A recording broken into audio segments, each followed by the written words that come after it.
ادامه تمرینات بداهه نوازی ساده. تو این ویدیو هم با هم دیگه یه چهارگاه دیگه میذاریم با کوک ر لا ر لا.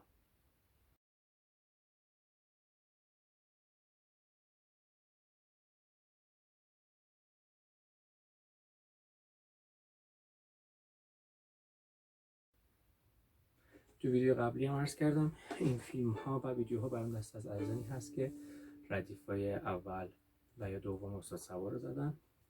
بعد با هم تمرین میکنیم برای بداهه نوازی های ساده. و اینکه تو همه ویدیو عرض کردم تو این ویدیو و ویدیوهای بعدی هم خواهم گفت هدف از تولید این ویدیوها خدمت و کمک کوچکی هست به اون دست از ارزانی که دسترسی معلم کلاس ندارن. خدای نکرده هیچ وقت هیچ ادعایی پشت هیچ کدوم از این فیلم وجود نداره. فا دیز، دو دیز، سی کرون، می کرون علامت همون هست و کوکیمون هم عرض کردم ر لا ر لا. از سی شروع میکنیم، سی لا سی ره، بالا این همین نوت سی لا سی ره،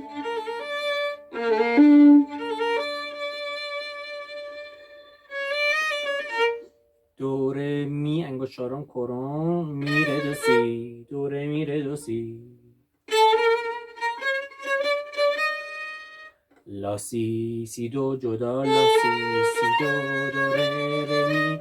رو تو دوم اکسان میذاریم لا سی سی دو دو ره ره می. تاکید میکنیم می فا میم رو سیم اول، ره می کرون فا دیه، می فا سول فا می سول فا می سول فا می سول فا،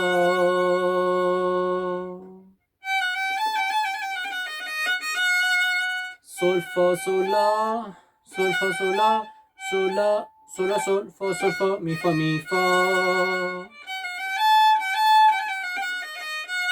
دوباره میگم سول فا سول لا، سول لا سول لا سول فا سول فا می فا می فا،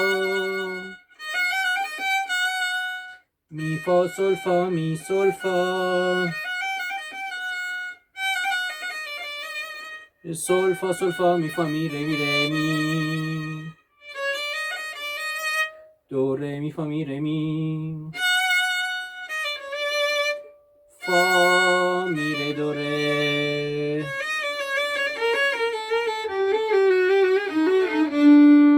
دو می ره دو ره دو سی لا سی لا، دو می ره دو ره دو سی لا سی لا. یکی یکی کم میشه، سول لا سول فا می فا می ره،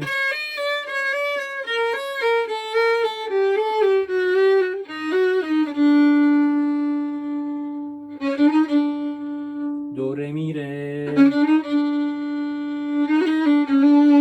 می فا می ره دو ره، همش با یارشه، آرشای جدا دو ره می ره، دوباره می فا می ره دو ره، همش با یارشه، می فا سول فا آرشای جدا،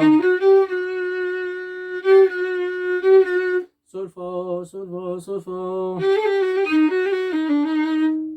سول لا سول فا می فا سول فا می ره می با یارشه، ره می فا می جدا، فا سول فا می ره می فا می ره دو ره، ره جدا فا سول فا می ره می فا می ره دو ره،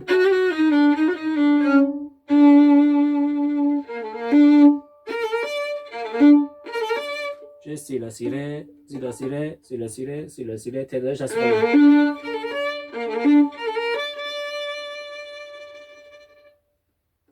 تقدیم همه شما عزیزان.